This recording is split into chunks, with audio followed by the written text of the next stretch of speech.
ಹೊನ್ನಾವರ ಪಟ್ಟಣದ ಸೂಪರ್ ಮಾರ್ಕೆಟ್ನಲ್ಲಿ ಕಳ್ಳತನ ಮಾಡಿದ ಆರೋಪದ ಮೇರೆಗೆ ಹೊನ್ನಾವರ ಪೊಲೀಸರು ಓರ್ವ ಯುವಕನನ್ನ ಬಂಧಿಸಿದ್ದಾರೆ.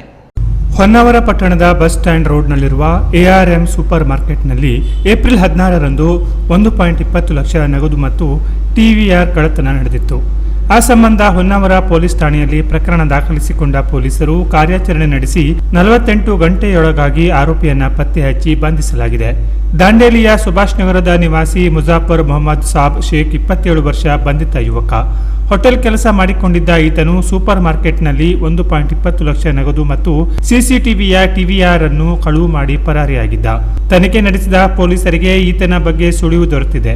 ಆರೋಪಿಯನ್ನು ಕುಮಟಾದ ಸೀತಾರಾಮ್ ಹೋಟೆಲ್ ಎದುರು ಬಂಧಿಸಿದ ಪೊಲೀಸರು ಈತನಿಂದ ಹಣ ಮತ್ತು ಕಳುವಾದ ಸ್ವತ್ತುಗಳನ್ನು ವಶಕ್ಕೆ ಪಡೆದು ವಿಚಾರಣೆ ಬಳಿಕ ನ್ಯಾಯಾಲಯಕ್ಕೆ ಹಾಜರುಪಡಿಸಿದ್ದಾರೆ.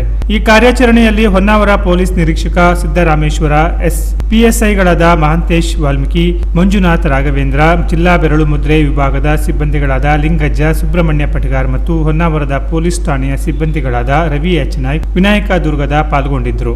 ಈ ಕಾರ್ಯಾಚರಣೆಯ ಬಗ್ಗೆ SP ದೀಪನ್ ಅವರು ಮೆಚ್ಚುಗೆ ವ್ಯಕ್ತಪಡಿಸಿ ಅಭಿನಂದಿಸಿದ್ದಾರೆ.